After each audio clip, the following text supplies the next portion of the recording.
ನಮಸ್ಕಾರ ವೀಕ್ಷಕರೇ, ಆಚಾರ್ಯ ಅಡುಗೆ ಚಾನಲ್ಗೆ ಸ್ವಾಗತ. ಇವತ್ತಿನ ರೆಸಿಪಿ ಒಂದು ಸ್ಪೆಷಲ್ ಕಾಯಿ ಮಸಾಲ ಚಿತ್ರಾನ್ನ. ಇದನ್ನು ಮಾಡೋದು ಹೇಗೆ ಅಂತ ತೋರಿಸ್ತಾ ಹೋಗ್ತೀನಿ. ಮೊದಲಿಗೆ ಮಿಕ್ಸಿ ಜಾರ್ಗೆ ಕಾಯನ್ನು ಹಾಕೋತಾ ಇದ್ದೀನಿ. ಶುಂಠಿ ಮತ್ತು ಬೆಳ್ಳುಳ್ಳಿಯನ್ನು ಹಾಕೋತಾ ಇದ್ದೀನಿ. ಕರಿಬೇವು, ಖಾರಕ್ಕೆ ತಕ್ಕಷ್ಟು ಮೆಣಸಿಕಾಯಿ, 2 ಲವಂಗ, ಸ್ವಲ್ಪ ಚಕ್ಕೆ, ಜೀರಿಗೆ, ರುಚಿಗೆ ತಕ್ಕಷ್ಟು ಉಪ್ಪು. ಈಗ ಇದನ್ನು ರುಬ್ಕೊಳ್ಳೋಣ. ಈಗ ರುಬ್ಬಿ ಆಗಿದೆ. ಇದಕ್ಕೆ ಸ್ವಲ್ಪ ಕೊತ್ತಂಬರಿ ಸೊಪ್ಪನ್ನು ಹಾಕೋತಾ ಇದ್ದೀನಿ. ಸ್ವಲ್ಪ ತರತರಿ ಆದರೆ ಸಾಕು, ನುಣ್ಣಿಗೆ ಆಗೋದು ಬೇಡ. ಈಗ ಮಸಾಲ ರೆಡಿಯಾಗಿದೆ. ಒಂದು ಬಾಣಲೆಯನ್ನು ಇಟ್ಟಿದ್ದೀನಿ. ಕಾದ ನಂತರ 3 ಟೀ ಸ್ಪೂನ್ ಎಣ್ಣೆ ಹಾಕೋತಾ ಇದ್ದೀನಿ. ನಂತರ ಸಾಸಿವೆ,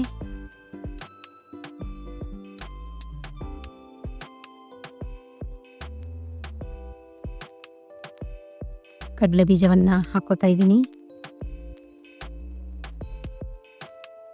1 ಟೀ ಸ್ಪೂನ್ ಉದ್ದಿನಬೇಳೆ,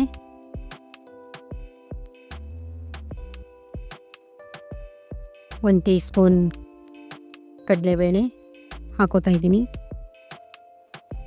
ಕೆಂಪು ಕಲರ್ ಬರೋ ತನಕ ಫ್ರೈ ಮಾಡ್ತಾ ಇರಿ.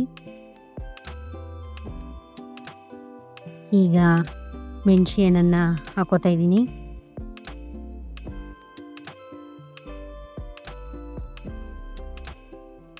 ಫ್ರೈ ಮಾಡ್ಕೊಳ್ಳಿ. ನಂತರ 1 ಟೀ ಸ್ಪೂನ್ ಅರಿಶಿನವನ್ನು ಹಾಕೋತಾ ಇದ್ದೀನಿ.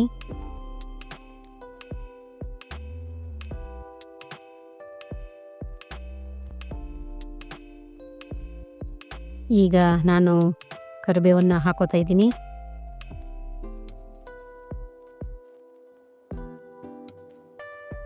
ನಾನು ರುಬ್ಬಿ ಇಟ್ಟಿರುವಂತಹ ಮಸಾಲವನ್ನು ಹಾಕೋತಾ ಇದ್ದೀನಿ.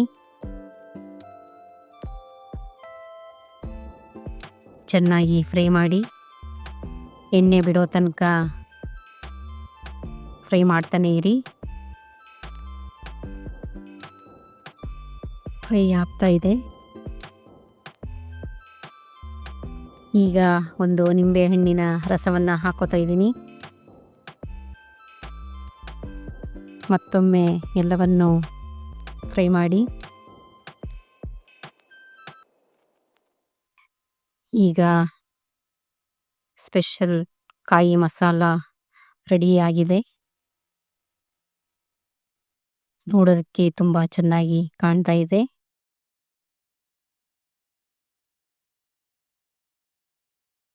ವೀಕ್ಷಕರೇ, ಮಸಾಲ ಚಿತ್ರಾನ್ನದ ಗೊಜ್ಜು ರೆಡಿಯಾಗಿದೆ. ನಿಮ್ಮ ಮನೆಯಲ್ಲಿ ಒಂದು ಬಾರಿ ಟ್ರೈ ಮಾಡಿ. ಬಿಸಿಯಾದ ಅನ್ನದ ಜೊತೆ ಕಲಸಿ ತಿಂದರೆ ತುಂಬ ರುಚಿಯಾಗಿರುತ್ತದೆ. ಮತ್ತು ಈ ವಿಡಿಯೋ ಇಷ್ಟ ಆದರೆ ಲೈಕ್ ಮಾಡಿ, ಶೇರ್ ಮಾಡಿ, ಕಮೆಂಟ್ ಬಾಕ್ಸಲ್ಲಿ ನಿಮ್ಮ ಅಭಿಪ್ರಾಯವನ್ನು ತಿಳಿಸಿ. ಸಬ್ಸ್ಕ್ರೈಬ್ ಮಾಡೋದನ್ನು ಮರಿಬೇಡಿ. ಮತ್ತೊಂದು ರುಚಿಕರವಾದ ರೆಸಿಪಿಯೊಂದಿಗೆ ಭೇಟಿಯಾಗೋಣ. ಧನ್ಯವಾದಗಳು.